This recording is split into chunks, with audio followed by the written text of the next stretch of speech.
되게 많아요. 근데 우리 범위에서 나오는 게 뚜렷해요. 근데 뭐 기출은 그러한데 또 앞으로 신출이 있을지는 모르죠. 그래서 그 범위 내에서 일단은 해보도록 할게요. 자, 우리 복리후생 목적으로 또는 실비 변상적인 성격이 비과세되는 부분들입니다. 실비 변상적인 성질의 급여, 그리고 업무를 수행하는 거에 들어가는 그런 수당과 관련된 것들이라고 보시면 돼요. 뭐 법령조례 등의 무보수위원회 받은 뭐 수당, 선언법에 의해서 지급하는 식료, 네, 일직, 숙직비 또는 여비로서 실비 변상적인 지급액. 이거는 뭐 가장 기본적인 내용들이니까 이 정도 표현들도 익숙하니까 이 정도는 밑줄 해두시고 그 다음에는 우리 주인공이 돼요. 우리 주인공. 수당의 이름 자체가 표시가 되는데 그 외에 수당으로 표현을 해도 괜찮아요. 근데 우리 자가보조 운전금이라고 부를 겁니다. 자가운전보조금. 내용을 보시면은요. 우리 주인공이니까 내용 볼게요. 종업원 소유의 차량을 종업원이 직접 운전을 해야 돼요. 직접 운전해서 업무 수행에 이용을 하고 시내 출장 및 출장 등에 소요되는 실제 여비를 지급받는 대신 지급받지 말라는 거죠. 지급받지 않아야 됩니다. 그래서 그 소요 경비에 당해 사업체 규정 등에 의해서 정해진 지급 기준에 따라 지급받은 월 20만 원 이내의 금액 비과세합니다. 라고 하는 내용이에요. 그래서 종업원 소유의 차량, 첫 번째 요건. 두 번째, 종업원이 직접 운전해서 업무에 써야 됩니다. 두 번째 요건. 세 번째, 실제 여비를 지급받지 않아야 돼요. 이게 요건에 나오는 거예요. 그래서 얘 우리 시험에 나오는 주인공이라고 했어요. 티를 팍팍 내주셔야 돼요. 1, 2, 3의 요건을 충족하고 월 20만 원 이내의 금액은 비과세합니다. 근데 어떤 회사는 자가운전 보조금 30만 원을 지급을 해요. 그러면 얼마나 이 요건에 충족했다라고 하면 20만 원은 비과세고 10만 원은 과세가 되는데 얼마까지만? 20만 원. 그럼 15만 원을 지급하는 회사래요. 그럼 얼마? 15만 원. 그래서 20만 원 이내에 비과세합니다. 그러면 만약에 이제 기혼자인 경우에는요, 이 배우자 차량을 내가 업무에 쓰고 다녔다. 그럼 되느냐? 안 돼요. 그러려면 어떻게 하면 돼요? 부부 공동명의. 이 경우에는 됩니다. 부부 공동명의 하시면 돼요. 요거 잘 체크를 해두시고 우리 주인공. 그다음에 뭐 공무원연금법 등에 의한 보건, 뭐 정신장애, 질병, 왠지 우울한 이런 것들 비과세입니다. 지나갈게요. 특수작업과 관련된 것들, 특수 분야의 군인이 받은 위험수당, 광산, 이런 거, 이런 것들은 비과세되는 부분이구나. 그 다음에 우리 연구보조금이 아까 얘기했었죠? 얘도 간혹 나와요. 그래서 얘도 주인공으로 체크합니다. 제가 주인공은 핑크색으로 하고 있어요. 그래서 교육기관, 이렇게 등에서 교원이 받은 연구보조비. 아니요. 이거 하셔도 되고, 근데 어차피 똑같아요. 금액이 똑같으니까 이것도 있고, 요거 연구비. 여기 있네요. 우리 교재 거. 이게 주인공이요. 주로 우리 한 번 나오긴 했어요. 연구 보조비 20만 원 이내. 20만 원 이내. 뭐 학교와 관련한 것도 다 금액은 동일하니까 교원들은 당연히 연구 보조비 있죠. 거기에 대해서 20만 원 비과세합니다. 그리고 밑에 있는 거 미리 체크해 두시면 돼요. 이거는 역시 20만 원. 방송을 하게 되면은 요 취재 수당들 이런 것들도 20만 원 해준대요. 그다음에 갑자기 저기 섬에 파견을 나가야 돼. 벽지 수당.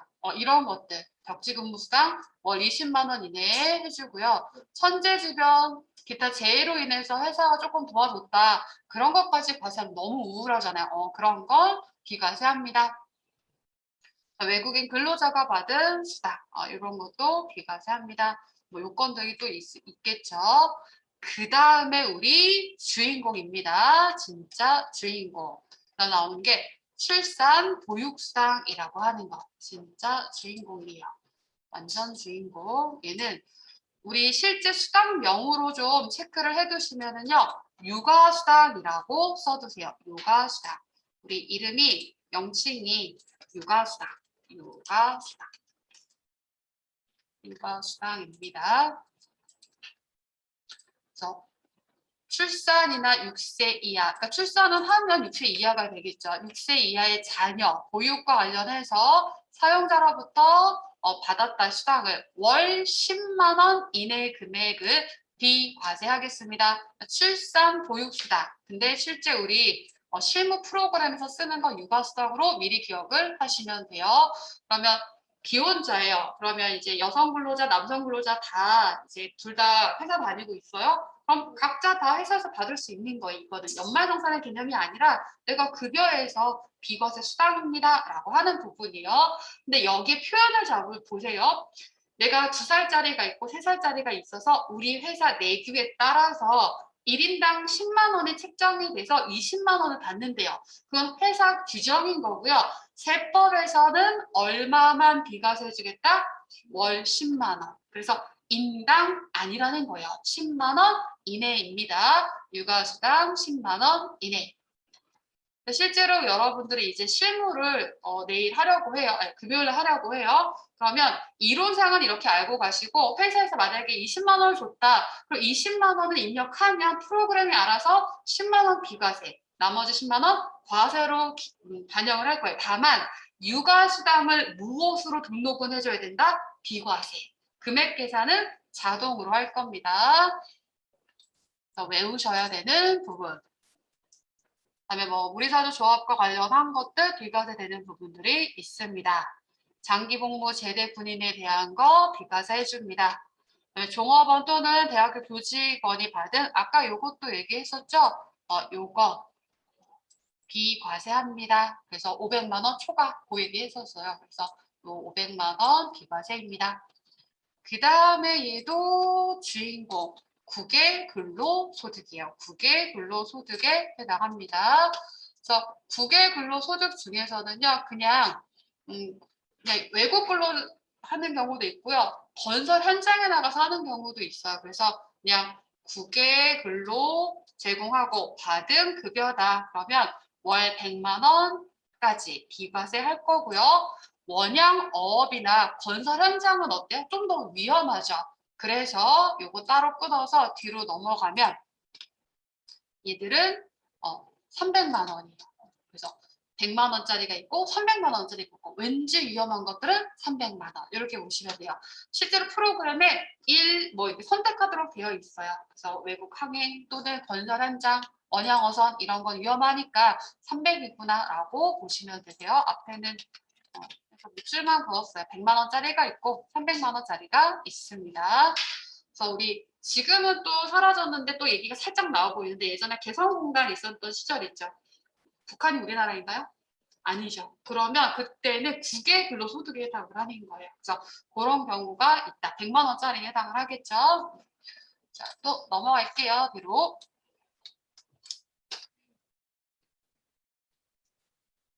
여기 보시면은요. 공무원 등 직무 수행 기타 공무에 관해서 요거는 주인공은 아니지만 뭐 이론 문제에서도 언급되기도 해요. 공무원 등에 대해서 제외 공관장에 감독받는 자 국외에서 이제 하게 되는 경우인데 이들은요 국외 근무 받은 수당 중에서 국내 근무할 경우 지급받는 금액 상당액을 초과해서 받은 거. 그러니까 만약에 국내에서 그냥 근무를 했으면 200만 원을 받았을 거예요. 근데 국외에서 근무한다고 400만 원을 받는 거래요. 그러면 200만 원을 내서 비과세 해줍니다. 이런 얘기가 되는 거고요. 그 다음에 우리 또 주인공입니다. 생산직 근로자의 연장 근로수당입니다. 우리 주인공. 자, 여러분들이 야근하잖아요. 그럼 야근 수당 받죠? 그거 다 과세예요. 여러분들은 과세예요. 전제가 누구만? 생산직. 그래서 생산직 근로자에 대한 연장 근로수당만 비과세에 해당합니다. 그래서 여러분들이 우리 결과적으로 수업 목적상 문제 지문을 읽을 때부터 영업부 직원입니다. 이러면 무조건 연장수당 나왔다? 과세인 거예요. 그래서 문제부터 체크하고 가시는 거예요. 생산지 근로자만 비과세. 그런데 요건이 있어요. 직전 과세 기간 총 급여가 3천만 원 이하. 그리고 조금 넘어가서 월정 급여액 210만 원 이하. 요 요건에 충족을 해야 돼요. 그래서 직전 과세의 총 급여가 3천. 월정 급여액이 그러니까 정기적으로 받는 금액이 210만 원 이하인 경우에만 비과세합니다 라는 거고요. 연간 한도도 있어요. 연간 240만 원 한도로 비과세합니다. 다만 일용 근로자와 생산직 근로자는 한도 없습니다. 근로자는 전액을 비과세하게 돼요. 그래서 이게 조금 바뀐 내용이 이제 생산직에 대한 범위, 그 연장 근로수당의 비과세 범위를 조금 더 늘려준 거야. 뭐 간병인 등의 돌봄 서비스, 미용 등 관련 서비스, 숙박 관련 서비스 종사자 이런 게 조금 범위가 또 다양해졌다라는 거 참고를 해보시면 되는데 우리가 외워야 되는 건 뭐다? 생산직. 직전 과세 기간의 총 급여가 3천. 월정급여 얼마? 210만 원. 이럴 때만 비과세에 해당을 합니다. 그 다음에 우리 또 주인공 식대입니다. 식대. 네. 식대인데요. 비과세 부분이죠. 네, 회사가 여러분들한테 음식물을, 그러니까 식사나 음식물을 제공을 했다. 그러니까 돈을 받는 경우가 있고, 우리가 식사 대급에 돈을 받는 경우가 있고, 음식물로 제공받는 경우가 있죠. 회사에서 간식도 사주고 하잖아요. 점심도 사내 식당에 있는 경우도 있죠. 무조건 전액이 비과세인 거예요. 전액 비과세입니다. 전액 비과세에 해당을 해요. 근데 뭐 가끔 인터넷에 오르잖아요. 학교가 대부분 많이 오르긴 하는데 TV 같은 데 보면은 복지가 잘 돼 있는 어떤 회사들은 점심시간도 자유롭게 선택도 하고 나오는 뭐 밥도 다양하죠. 양식부터 해가지고 뭐 한 10,000원짜리 상당 나오는 경우도 있고 또 어떤 회사는 3,500원 이런 것도 있죠. 얼마가 됐던 다 비과세입니다 라는 거예요. 얼마가 됐던 다 비과세입니다. 음식물은 무조건 비과세. 그럼 여기에서 여러분들이 챙기셔야 하는 건 뭐냐면은요. 식사 또는 기타 음식물을 제공받지 않고 식사 또는 기타 음식물을 제공받지 않고 월 10만 원 이하의 식사태. 이건 돈이죠. 돈으로 10만 원 이하가 비과세입니다. 라는 얘기예요. 비과세. 만약에 식사를 제공받고 사내 식당이 있어서 식사 제공받고 급여에 보니까 식대가 따로 있어요. 그럼 무조건 뭐가 된다? 과세가 되는 거예요. 식사 제공받지 않아야 됩니다. 식사 제공받지 않아요. 10만 원 너무 짜죠. 근데 얘도 역시 15만 원 받았다. 그럼 5만 원은 자동으로 과세가 될 거예요. 그래서 얘도 우리 주인공입니다. 반드시 기억해야 돼요. 비과세. 뭐 기타 비과세 소득, 뭐 복무 중인 병이 받는 급여 이런 거 과세면 난리 나겠죠. 법률에 의해 동원된 자가 동원 직장에서 받은 급여, 근로제공으로 인해서 부상이나 뭐 이런 우울한 거, 국민연금법에 따른 고용보험에 따른 이런 거 우울한 것들 비과세입니다라고 하는 거. 그다음에 이게 여러분들이 이제 이미 이 혜택도 받고 계시죠 지금 국민건강보험 혜택 받죠, 고용보험 이런 것들 사용자가 회사가 부담해 주잖아요. 그거 과세 안 되잖아요. 우리는 복리후생비, 생각무과 등으로 회계 처리합니다. 육아휴직급여, 산전휴, 휴가급여 이런 거 다 비과세입니다. 넘어갈게요. 주인공 따로 챙기셨죠? 자, 다음 페이지 넘어가면 다 됐나요? 그러면 여기서 여러분 아까 근로소득 프린트 뒷장 넘겨보세요. 뒷장 넘기시면 그 제가 한 장 남았길래 이거 뒤에다가 비과세를 정리를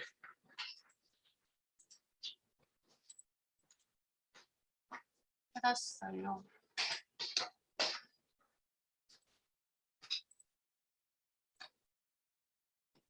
여기 있구나. 이거 꼭 외우세요. 다음 시간에 이거 연결할 거니까 우리가 써야 되는 주인공이니까 비과세, 근로소득, 그 외가 나올 수도 있지만 지금까지 기출해서 기본적으로 나오고 있는 거예요. 다시 연결. 자가 운전 보조금이죠. 얼마? 월 20만 원 이하. 그런데 요건이 있습니다. 요건은 뭐다? 종업원 소유, 업무의 사용, 별도의 경비정산 받지 않아야지 월 20만 원 이하 비과세. 그다음에 식대의 경우에는 식사 제공 받으면 안 되죠. 식사 제공 받지 않고 얼마? 월 10만 원 이하가 비과세입니다. 라는 거고요. 이거는 이제 별도라고 보시면 돼요. 따로 밥을 준다. 사내 식당이 있다. 그거는 비과세요. 그냥 그대로 비과세에 만약에 식사 제공하고 식대도 줬다. 그럼 식대 과세, 식사 제공 비과세 이 얘기입니다. 그 다음에 생산직 근로자에 대해서만 연장, 야간 근로 수당이 비과세인데 요건 챙기셔야 됩니다. 요건. 직장연도 총급여 얼마? 3천만 원 이하. 월정급여 얼마? 210만 원 이하. 그래서 연간 한도 240 있고 얘네들 한도 없습니다. 그다음에 역시 우리 주인공 출산 6세 이하 보육수당 요거예요. 근데 우리 프로그램상 거 익히고 갑시다. 이런 취지입니다. 6세 이하가 돼야겠죠. 6세 이하. 근데 어떤 회사는 초등학생까지 뭐 준다. 뭐 9살까지 줬다. 그래요? 그럼 8살이에요. 내 자녀가. 그러면 그 경우에 10만 원 받은 거 과세 비과세? 과세가 되는 거예요. 6세 이하인 경우만. 그래서 본인도 우리 회사에서 받을 수 있고 배우자의 자녀도 되잖아요. 각각 회사에서 이 수당 받는 거 비과세 혜택 받을 수 있고요. 인당 아니라고요. 월 10만 원 이내입니다. 라는 금액적인 비과세 혜택인 거지 인당 아닙니다. 그 다음에 국외 근로소득. 그래서 일반은 100만 원이고요. 원양, 건설, 위험한 거 300. 그다음에 연구보조비 얼마? 월 20만 원. 그래서 문제에서 대놓고 알려줄 거예요. 기업 부설 연구소 등 연구활동에 직접 종사합니다. 이렇게 알려주면 비과세라고 보시면 돼요. 그래서 우리 보통은 지금까지 이제 유형을 보시면은요. 이렇게 6가지죠. 요거 딱 구분을 하시면 이 6가지 제외한 수당은 다 뭐다? 과세라고 보시면 돼요. 그러니까 우리 시험에서, 우리 주로 나오는 유형에서 보시면 딱 6가지 기억하시고 다음 시간에 반영을 또 해보도록 할게요. 자, 그러면 아까 교재 보던 거 마저 마무리 할게요. 이 계산 구조 이미 다 연결을 한 거예요. 그래서 보시면 근로소득 금액은 어떻게 계산을 했다. 총급여에서 근로소득 공제를 해줬죠. 연간 한도가 2천만 원에 해당을 합니다. 그래서 우리는 최소한 어디까지 외우자? 500만 원 이하는 몇 프로? 70%. 이 정도는 외워둡시다. 총급여가 500만 원 이하면 70%. 최소한 요거라도. 자, 그런데 우리가 보시면은요, 우리 뒤에서도 연결하겠지만 이거 꼭 기억하세요.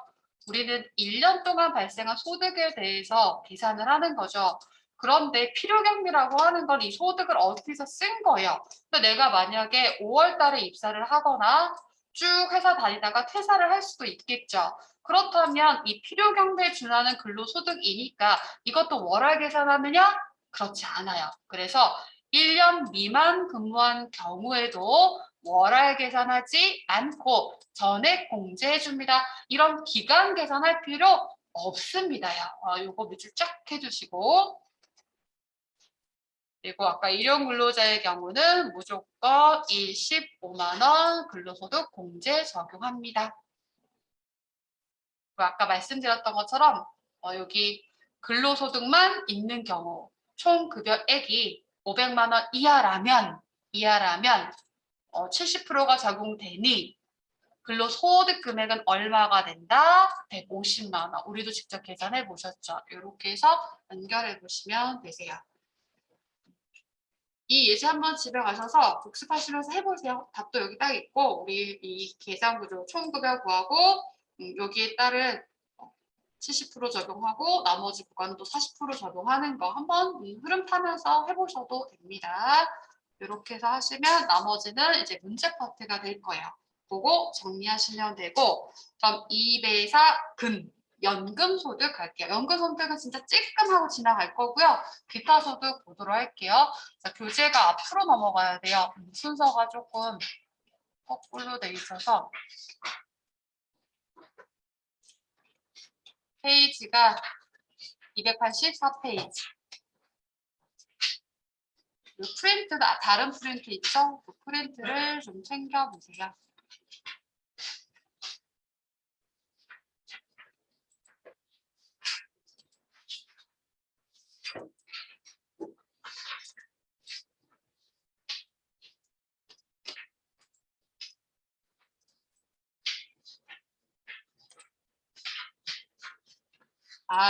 아까 그 프린트 비과세 급여 나와 있는 거에 종교인 소득 나와 있죠.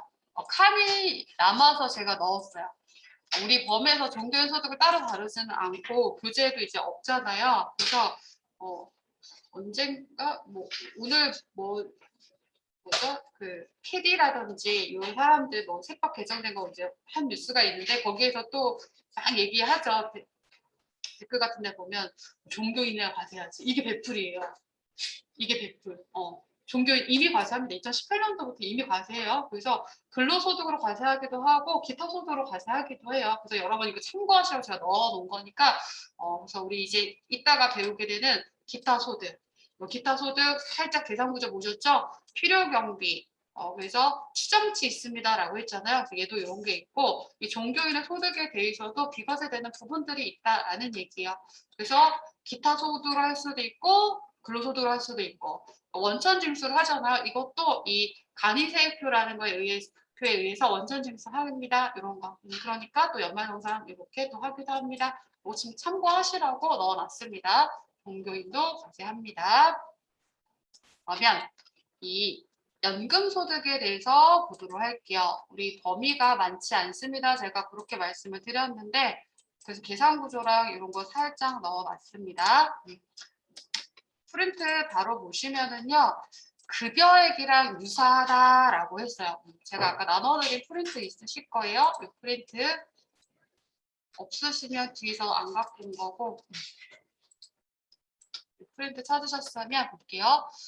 연금소득 총수익금액, 총연금액이라고 표현을 하고요. 근로소득이랑 유사합니다. 얘도 연금소득 공제를 해요. 그럼 요거 빼면 누가 나온다? 소득금액이 나옵니다. 얘도 필요경비에 준하는 소득 공제를 하는데요. 근로소득도 아니고 연금소득인데 그 중요도가 좀 떨어지긴 해요. 시험에 나올 수도 있지만 이 분량 자체를 다 외우기 힘들잖아요. 그래서 제가 아까 500만 원 이하 70%처럼 요거 하나만 구분하고 갈게요.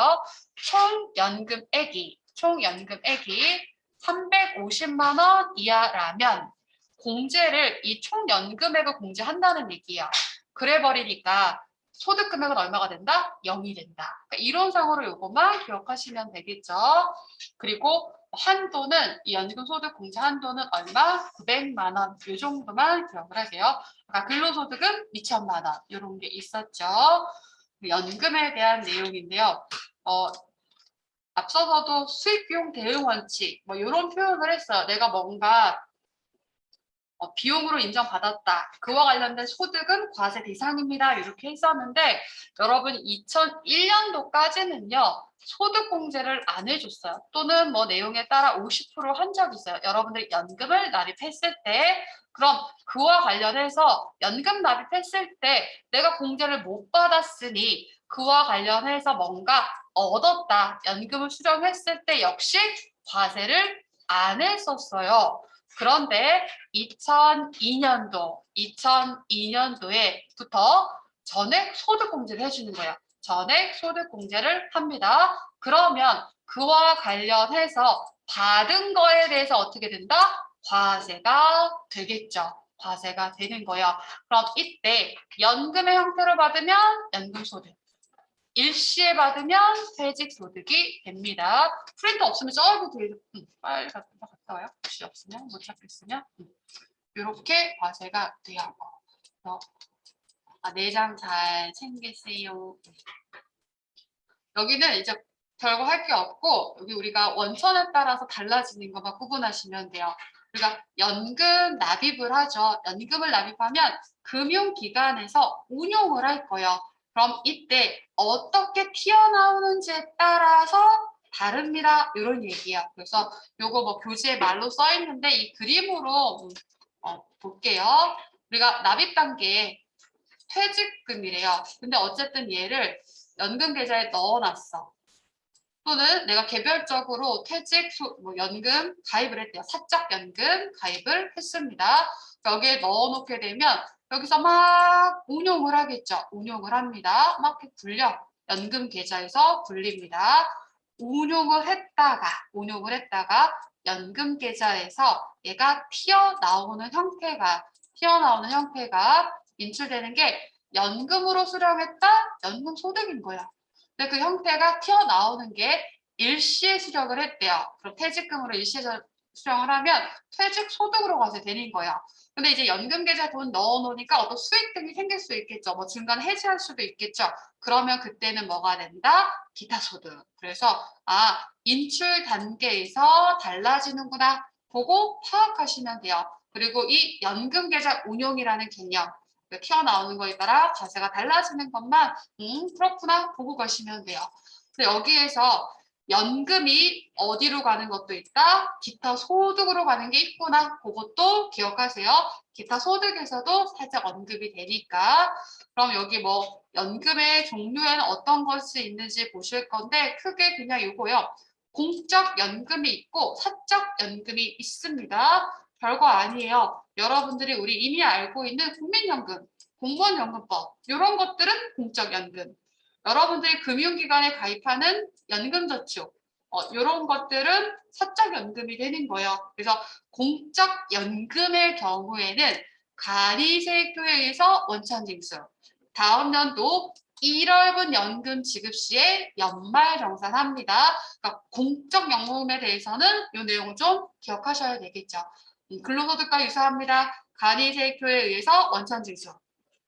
2월달 급여 지급 시에 근로소득은 하지만 연금소득은 언제? 1월분 지급 시에 연말정산합니다. 그리고 사적연금인 경우에 얘는 연령이나 또는 이제 사망의 경우에 따라서 적용되는 원천징수 세율이 다른 거예요. 그래서 보시면은 여기서 5% 적용, 4%, 3% 이렇게 해서 원천징수 적용해서 나중에 종합소득 합산과세합니다. 이런 내용. 여기서 따로 구분하실 거는 공적연금의 형태와 개념이 조금 다르죠. 우리가 걔는 간이세표에서 원천징수하고 연말정산. 사적연금은 종합소득 합산과세합니다. 다만 사적연금 1,200만 원 이하라면 분리과세 선택할 수 있습니다. 자, 분리과세를 선택을 하게 되면 종합소득 합산과세 안 하는 거죠. 그러기 때문에 나중에 보세요. 여기 계산구조 있나요? 여기 안 들어오는 거예요. 여기에 안 들어오니까 이 1,200만 원 이하면 분리과세 합니다. 여기에 안 들어오니까 이 계산 구조에 있는 소득 금액도 얼마다? 0인 거예요. 그러기 때문에 내 부모 모친이 계시는데 사적연금 1,000만 원이었다. 그럼 뭐 할 수 있다? 분리과세. 그럼 소득 금액은 얼마다? 0인 거예요. 왜? 여기는 아예 들어오지 않잖아요. 그래서 그런 거 계산할 때 여러분들 구분하셔야 되니까 그 정도 기억하시면 돼요. 그러면 끝. 교재에 있는 거 보고 마무리 할게요. 교재 페이지 사업소득 밑에 284페이지에 있어요. 연금소득 관련해서 공적연금, 사적연금, 국민연금법, 공무원연금법 이런 거 공적. 그다음에 이렇게 퇴직보험, 연금 형태, 연금저축 가입 이런 거 가입하는 거 사적연금입니다. 비과세는 뭐가 있다? 왠지 우울한 거. 그래서 뭐 연금법에 의해서 유족연금, 장애연금 이런 것도 우울한 거. 산업재해보상보건법에 의해서 받은 연금. 복금포로 관련 법률에 따라 지급받은 연금. 계산 구조 이미 연결했죠. 소득 금액은 받은 거에서 필요 경비에 준하는 소득 공제를 해주면 됩니다. 당연히 여기에는 비과세와 분리과세는 빠집니다. 계산 구조 연결했으니까 끝. 넘어갈게요. 그래서 소득공제 350만 원 이하는 총 연금액입니다. 나와 있지요. 그래서 수입 시기 과세 방법이 있는데요. 연금 소득의 수입 시기는 연금 지급받거나 지급한 날로 한대요. 그리고 아까 프린트에 써있던 것처럼 공적 연금은 간이세입에 의해서 원천 징수하고 사적 연금은 5% 이제 연령에 따라서 4%, 3% 점점 나이가 많을수록 줄어들죠. 그래서 원천 징수하게 됩니다. 이런 내용이죠. 그리고는 공적연금은 다른 소득이 없다면 얘도 역시 연말정산해서 과세 종결. 다른 소득이 있다라고 하면 당연히 타 소득과 합산해서 확정 신고해야 됩니다. 그래서 연금 소득 이외에 다른 소득이 있다라면 합산해서 확정 신고.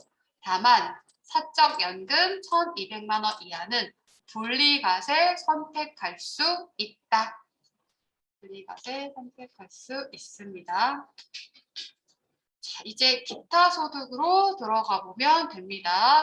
근데 기타 소득은 아예 원래 프린트를 뭐 필기도 따로 하는 게 거의 없어요. 근데 이제 연금 소득 뒷장에 한 장 남잖아요. 그래서 제가 그냥 계산 구조만 하나 더 넣은 것 뿐이에요. 그래서 별거 없는 거지만 제가 그 부분을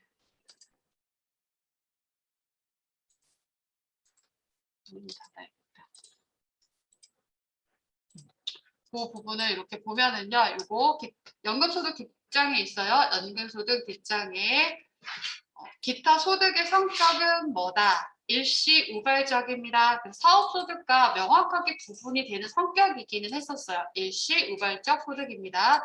근데 올해 세법 개정된 내용에 단 서와 골동품 양도 차익 이거에 대해서는 계속적 반복적 거래에도 기타 소득으로 보는 게 있다라는 사실을 좀 전제하시고 얘를 제외하고는 여전히 성격을 구분할 때는 그냥 우리 일시 우발적 이러면 기타 소득으로 예외인 거 제외하고는 보시면 돼요.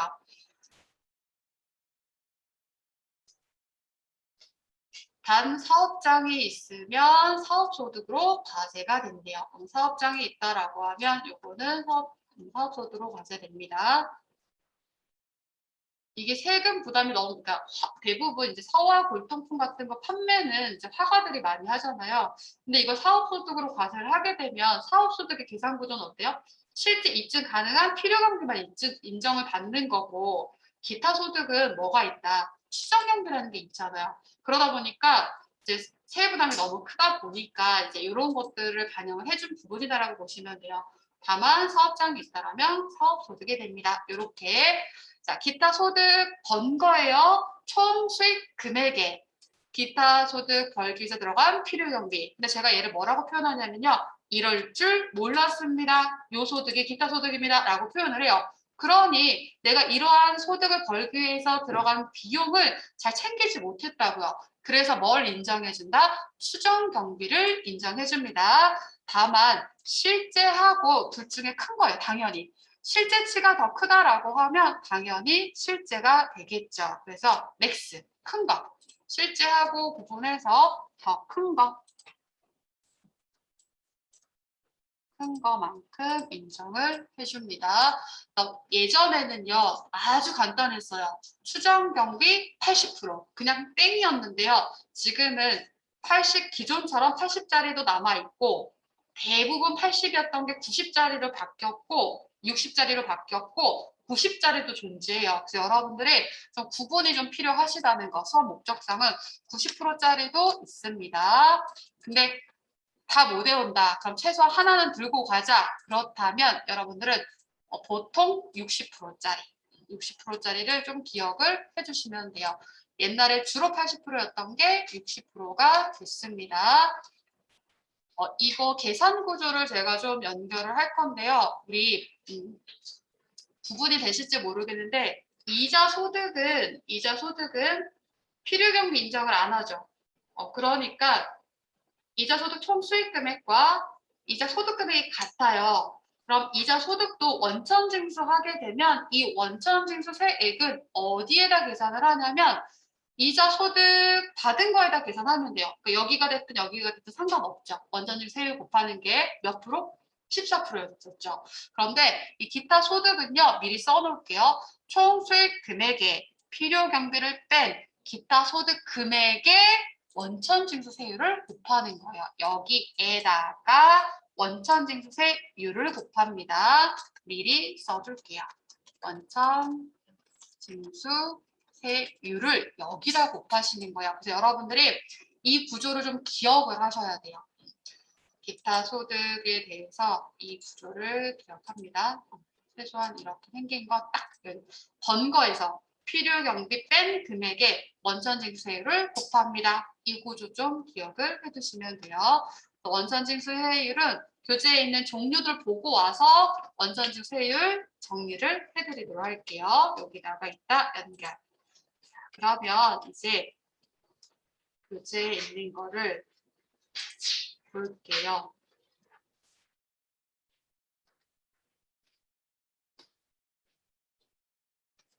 필요 경비가 실제 인정하는 게 있고요.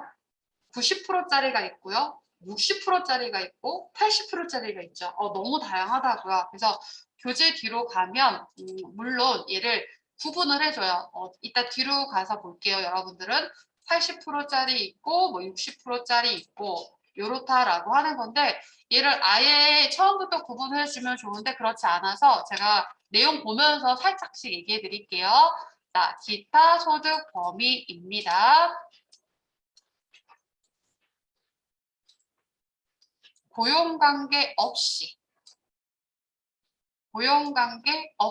고용관계 있으면 근로소득인 거잖아요. 그래서 다수인에게 강연하고 받은 강연료, 해설 개몽, 연기 심사 또는 용역 제공하고 받은 거, 이와 유사한 거 이게 가장 자주 나오는 거 한마디로 고용관계 없이 어떠한 인적 용역 제공했다라고 생각을 하시면 돼요. 인적 용역.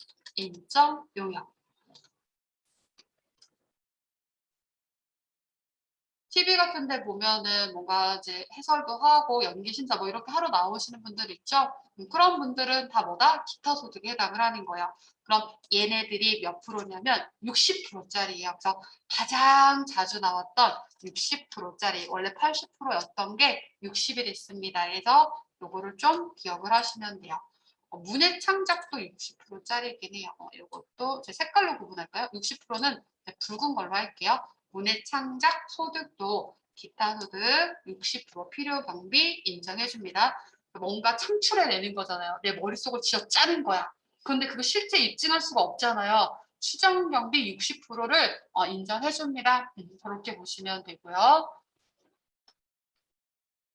그다음에 저작자 또는 실현자, 음반 제작자. 자, 여기서 중요한 게 뭐냐면요.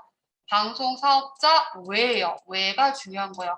외의 자가 저작권 또는 저작 인저권의 양도 또는 사용 대가로 받은 금품. 이러면 기타 소득인 거고요. 만약에 저작자가 됐다. 저작자 본인이 되면 그때는 뭐가 된다? 사업소득이다. 라는 얘기예요. 이거 구분해서 해주세요. 자, 저작자 외의자인 경우는 기타 소득. 저작자 본인이 되면 사업소득이 됩니다. 얘는 실제치. 원래 나 것도 아닌데 외의자잖아요. 그러니 실제치, 실제 필요경비, 실제 요 소득을 얻기 위해서 들어간 것만 인정해 줍니다. 이렇게 보시면 돼요. 다 그런 건 아니지만 우리가 조금 편하게 구분을 짓자면 뭔가 불로소득 있죠. 불로소득자들 이런 것들은 실제치를 인정해준다라고 생각을 해보요. 그러니까 뭔가 불로소득인데 60% 인정하고 80% 인정하면 여러분 배 아파서 되겠어요? 안 되겠죠. 복권에 당첨됐어. 10억에 당첨됐어. 필요경비 60% 인정되면 좋아요? 아니죠. 실제 로또 5천 원 샀다? 5천 원만 빠지는 거예요. 그래서 뭔가 불로소득은 실제다라고 보시면 돼요. 이거 외의자잖아요. 그러니 실제 그 정도로 연결을 해보도록 할게요. 그다음에 앞서서 지역권 지상권이 바뀌었습니다. 뭐로? 부동산 임대소득에서 사업소득으로 바뀌었습니다. 그런데 공익사업 관련은 여전히 기타 소득입니다. 기억나시죠? 그래서 공익사업 관련 얘네들은 60%짜리예요. 60%.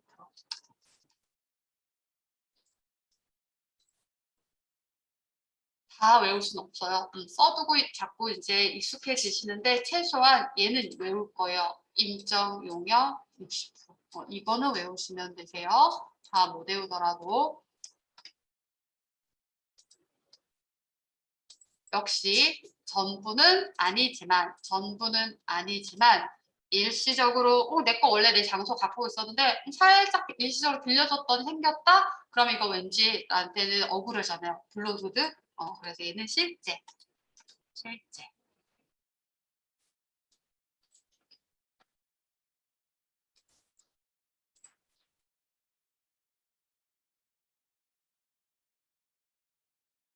강업권, 어업권, 우리 대부분 무형자산 파트에 등장했던 얘네들이네요. 이런 것들 관련해서 나온 것들은 60%에 해당합니다. 이런 게 있구나. 사업용 고정자산과 함께 가면 이는 양도소득에 해당합니다. 이런 거. 이거 60%짜리예요. 나머지는 다 실제치라고 보시면 돼요. 그 밑에 나머지는 물품, 유가증권 일시적으로 대여하는 거. 상금, 현상금, 복권 당첨 소득, 승마 특허권 이런 거, 다 슬롯머신 이런 거 다 실제라고 보시면 되고요. 그다음에 계약의 위약 또는 해약으로 인해서 받은 위약금과 배상금. 자, 우리 일시적으로 장소되어 이런 것도 이제 간혹 언급되고요. 여러분들이 너무 당연하게 결국은 기억하실 건데 복권 당첨 소득 이런 거 너무 기억할 수 있죠. 이런 건 당연히 나가 억울하다고 실제치. 그리고 얘도 기억하세요. 계약의 위약 또는 해약으로 인해서 받은 위약금과 배상금. 이거 이자 소득 파트 하면서 했었었죠? 그때 했는데 이거는 이럴 줄 몰랐다잖아요. 그러니 계약이 위약될 줄 알았냐고요. 그러니 그에 따른 거 뭐다? 기타 소득입니다. 이럴 줄 몰랐는데 생긴 소득이니까 실제치라고 보시면 되죠. 지금 밑으로 쫙 파란색은 다 실제치에 해당합니다. 그다음에 근로를 제공한 기간의 직무 발명 보상금 500만 원 이하까지는 비과세인데 초과분에 대해서 근로소득으로 본다라고 했어요. 그런데 퇴직 후니까 고용관계 땡 그러니 기타 소득이 됩니다. 재산권가나 알선 수수료 등 법인세에 따라서 기타 소득으로 처분된 거 이런 거 전부 실제치라고 보시면 돼요. 너무 낯설잖아요. 그래서 그냥 교재를 한 번씩 쭉 훑어봤다라고 생각하시면 되고요. 뒤로 넘어가실게요.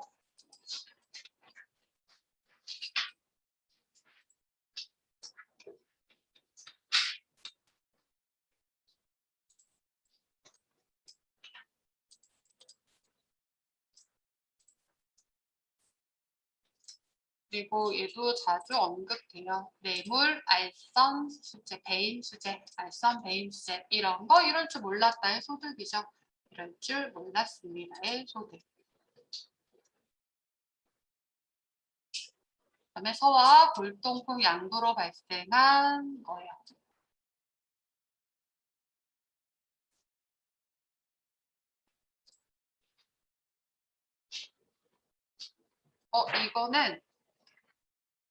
이거는 핑크색 할까요? 서와 이거는 80%짜리, 80%짜리예요.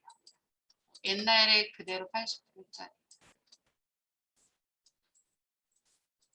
그러면서 아까 얘기한 것처럼 여기서 발생하는 건 기타 소득인데 계속적 반복적인 거래의 경우도 기타 소득으로 구분하는 거 있습니다. 여기 또 써있죠? 바뀐 내용이라서 여기 써있는 거니까 참고하시면 되시고요. 점당 양도가격 6천만 원 이상 생존 작가 작품은 제외 뭐 이런 내용들이 있대요. 80%짜리를 조금 기억하셔야 되는 게 있는데 이따가 뒤에서 구분해 놨으니까 연결해 드리도록 할게요. 복잡하죠. 실제도 있고 60도 있고 80도 있고 비과세 보도록 합니다. 비과세 왠지 우울한 애들 국가유공자 등등등 국가보험법, 국군포로 이런 거 왠지 우울한 거 그다음에 종업원 또는 대학 교직원 퇴직 후 그런데 얼마? 500만 원 이내 보상금에 대해서 비과세합니다. 여기서 이제 학생도 포함이 되겠죠. 이미 기타 소득으로 구분을 했었으니까. 문화재 부호법에 따라서 지정된 사과고통품 양도로 발생한 거, 뭐 이런 거 비과세되는 부분이 있습니다. 참고를 해보시면 돼요. 그 다음에 여러분들이 좀 기억을 하셔야 되는 게 기타 소득 과세 최저한이에요. 과세 안 합니다. 이렇게 이해하시면 되고 나머지는 다 두고라도 요거 기억하세요. 기타 소득 금액 건별로 5만 원 이하 과세 안 합니다. 요거 정도 기억을 해보세요. 5만 원 이하.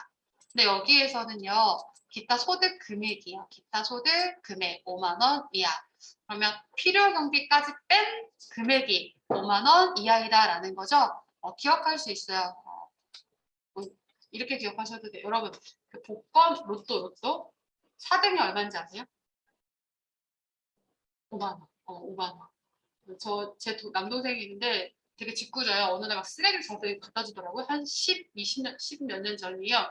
제가 한 번에 용서해 줄게 를 받아줬어요. 그랬더니 맛있는 거 사 먹고 이러고 가더라고요. 봤더니 로또예요. 근데 이걸 뭘 어떻게 해야 될지 몰라서 계속 갖고 있다가 어느 날 길 가다가 그 부스 있죠. 거기서 아주머니한테 물어보려고 이렇게 내밀었어요. 그랬더니 아무 얘기도 안 하고 그냥 저한테 5만 원을 턱 주는 거예요. 뭐다? 과세 최저한이에요. 진짜로 있었던 일이에요. 그래서 로또가 사득이 5만 원이다. 근데 세금 안 뗍니다. 이렇게 기억하시면 되겠죠? 기억나실 거예요, 이제. 그 외적인 것까지 우리가 다루기 좀 힘듭니다. 어쩔 수 없는 거예요. 제가 이 말을 하는 이유는 너무 여러 범위가 넓으니까 이미 마음이 답답하잖아요. 그래서 이제 어느 정도만 챙기자 이런 뜻이에요. 뭐 슬롯머신 이런 거 당첨금 200만 원 미만. 승마 투표권 등등 10만 원 이하이고 단위 투표당 환급이 금액이 단위 투표 금액의 100배 이하인 때 이런 것까지 하기는 좀 버겁죠. 그래서 이 정도 기억하시면 되고요. 기타 소득 금액 아까 얘기했어요. 번거에서 총 수익 금액 여긴 당연히 비과세와 분리과세는 항상 제외.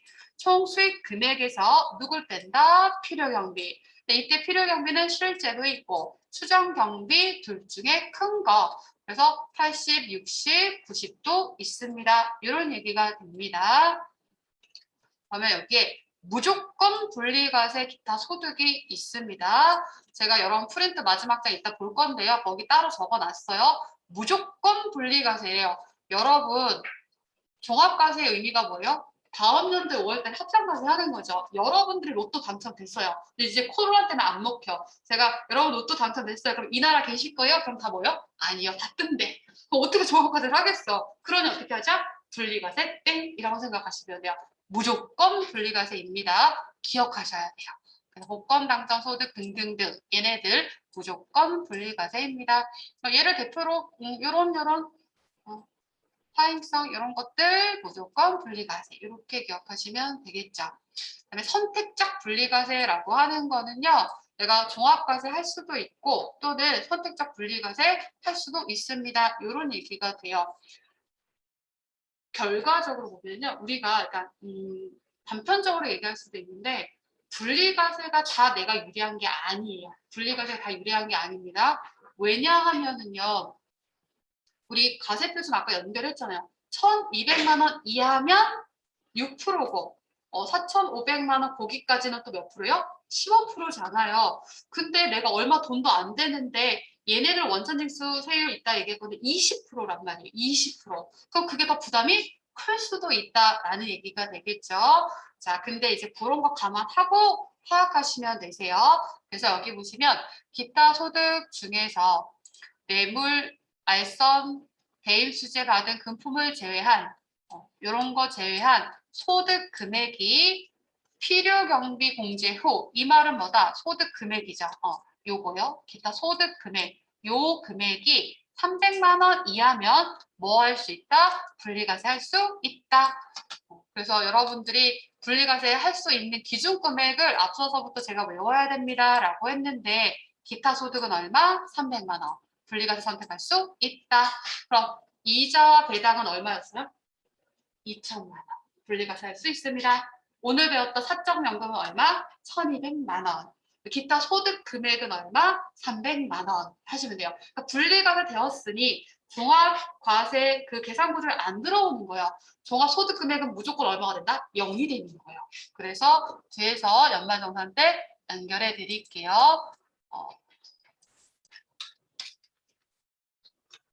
여기까지 했죠? 그러면 뒤로 넘어가서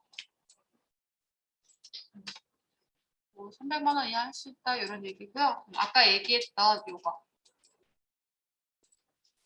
필요 경비 80% 60% 해당하는 거 구분합시다 이런 거예요. 그래서 대부분 원래 80% 했던 게 대부분 60%로 지금 내려온 거예요. 그래서 기타 소득 총수익 금액의 60% 필요 경비 할 수 있는 부분들이 아까 다 체크했어요 거의.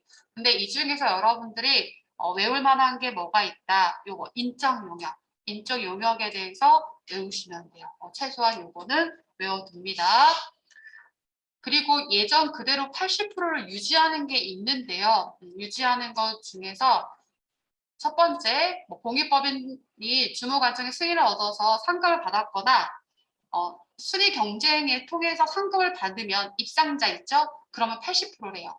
그 다음에 아까 서화골동품 10년 미만에 대해서 80%, 1억 초과되면 90%, 그리고 위약금, 배상금 중에서 우리 계약이 해약이나 위약 이거 있었죠? 근데 그 중에서 뭐냐면 주택 입주, 지체 상금 요거는 80%입니다. 이런 얘기인데 이 80%짜리 중에서 여러분들이 그래도 이거는 외워보죠. 상금 80%, 80%. 순위 경쟁 포에서 80%이 정도. 다 외울 수 없으니 60%는 인적 용역. 상금 관련은 뭐 80%. 최소한 이렇게 해서 연결을 해보도록 할게요.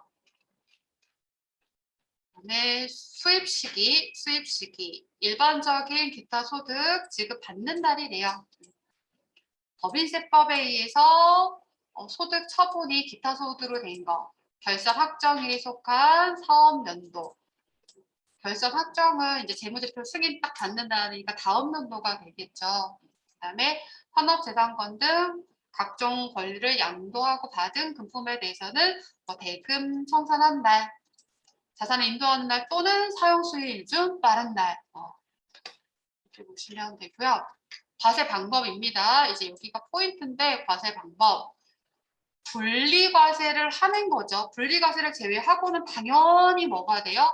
종합과세하는 게 되겠죠. 종합과세합니다. 그래서 기타 소득 지급자는 소득 지급하면서 원천 징수하죠. 해당하는 원천 징수 세율을 적용해서 원천 징수해서 다음 달 10일까지 신고 납부합니다. 이때 원천 징수, 기타 소득의 원천 징수는 기본적으로 20%라고 알고 가시면 돼요. 20%라고 기본적으로 알고 가시면 되는데 아까 우리 교재는 지금 이게 다인 것 같은데 연금 소득에서 기타 소득으로 분리됐던 애가 있죠. 걔는 15%예요. 연금 소득에서 기타 소득으로 낸 애는 15%인데 이따 써놨어요. 제가 여러분 프린트 써놨어요. 기본은 20%다라고 보시면 돼요. 자, 그런데 이거 구분하세요. 복권 당첨 소득 3억까지는 20%예요. 그런데 초과분에 대해서는 얼마? 30%. 이렇게 적용이 됩니다. 그러면 여러분 10억에 대해서 10억이면 30%가 적용된다는 게 아니죠. 어떻게 되는 거예요? 3억까지는 20%, 나머지 7억에 대해서는 30% 이런 얘기가 되는 거죠. 이렇게 해서 적용이 됩니다. 시간 조금 초과됐는데 마무리할게요. 여러분 프린트 보시면은요. 여러분 프린트에 여기에다가 한마디 더 써놓으면 되겠죠. 우리 소득 금액, 각 금액, 소득 금액 얼마? 5만 원. 5만 원. 어쩐다고요? 과세 최저한. 과세 안 합니다. 요거 기억해 주세요. 말 되게 많게 뭐라고 나왔는데 다음 중 세금이 가장 작은 것은 이런 나올 수 있잖아요. 네, 기타 소득 금액이 5만 원면 과세 최저한 5만 원 이하 과세 최저한. 저 로또를 기억해 주세요. 그래서 제가 여기다 이렇게 써놓은 거예요. 이론상 기억하시고 실무에서도 들어갈 거예요. 기타 소득 금액 얼마? 300만 원 이하 분리과세 할 수 있습니다. 기타 소득 금액은 총 수익 금액에서 필요 경비를 뺍니다.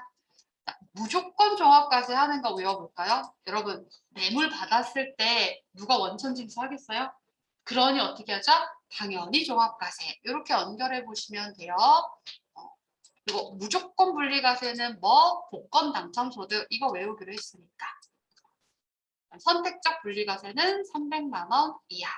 기타 소득 할 수도 있고 종합소득 선택할 수도 있습니다. 이렇게 보시면 되겠죠.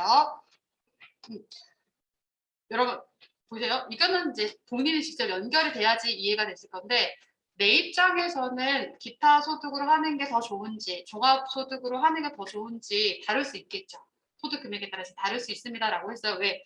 얘는 원천징수 세율이 20%가 적용이 되잖아요. 20%가 적용이 되기 때문에 종합소득은 과세표준 1,200만 원 이하면 6%밖에 적용 안 되잖아요. 그럴 수 있어요. 그런데 만약에 내 부양가족이 기본공제 대상자가 그렇고 나의 기본공제 대상자가 많으면 내가 좋은 거죠. 그러니까 내 입장에서 유리한 건 뭘까요?